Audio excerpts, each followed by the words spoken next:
The biggest mistakes that organizations make in trying to improve the quality of their service is that they say, train the front line.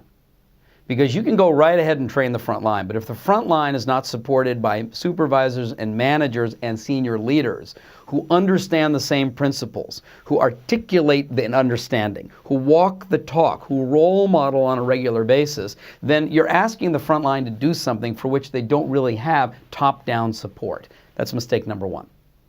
Mistake number two is that companies think that training will solve the problem. Well, education is an important component, but there's so many other things that surround anybody who goes to work. Those other surrounding or supporting elements also influence the way they think, influence the way they feel, influence the level of commitment that they have, and the way they demonstrate that when they are serving other people. So all of those culture building, culture supporting elements must also be aligned in order to produce an outstanding, a superior service culture.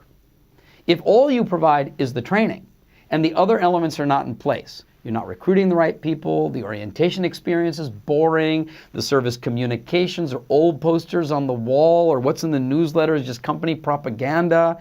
If the people who are getting rewarded are all the salespeople but not the service people getting the recognition they deserve, if your metrics are aiming at certain things like cost reduction but they're not really aiming at customer experience, then you're asking people to solve the problem just by training them.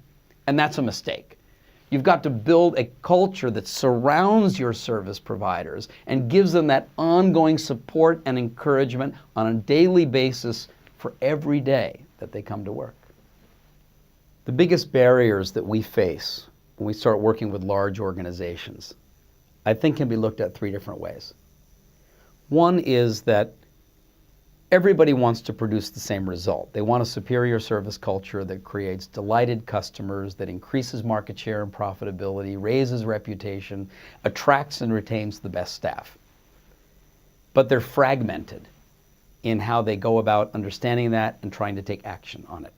So you've got the operations department doing one thing and sales is doing something else and human resources is over here and marketing has got a different message, and nobody's ever pulled them together to do the serious work that needs to be done about understanding as a whole organization what is the service experience that we want to produce, what are the fundamental components required that we do together to be able to make that happen. So, if you will, a lack of unifying, coming together of leadership and management with frontline and all of the different organizational functions to get aligned to produce this culture. That's one area we frequently see a problem, is a historical fragmentation.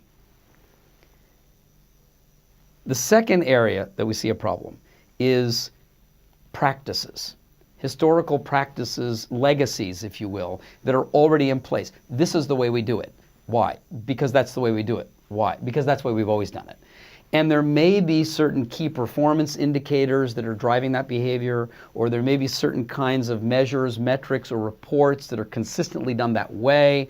But we need to have organizations take a fresh look at some of these different areas and see whether or not the impact of that is actually leading people in the direction of providing increasingly superior service, or whether some of those legacy practices are producing people who come in and do what they've always done. So that requires a certain bravery, if you will, a certain courage to really look at our existing practices and ask ourselves, are these things actually sending the right message? Not only to our staff today, but for what we want for tomorrow. So that's the second area. And the third area, candidly, is attitude. That we encounter very senior people who, the only way you're going to get to be very senior is if you're very good at what it is that you do.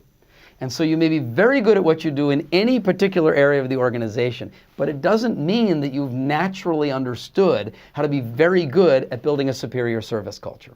So the willingness of somebody in a very senior position to say, this is an area where I'm seeking some guidance.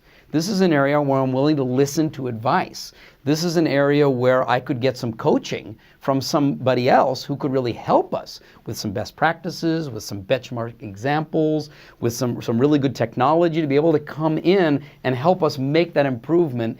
That can be a challenging thing for senior people to say, yeah, I want that support, I want that help, and I'm willing to listen. Para mais informações sobre como criar uma cultura de serviço na sua organização, participe dos exercícios práticos que serão realizados no workshop com Ron Kaufman, o número 1 em Customer Experience no mundo. Em São Paulo, dia 1º de dezembro, oportunidade única para conhecer mais e ter muitos insights poderosos.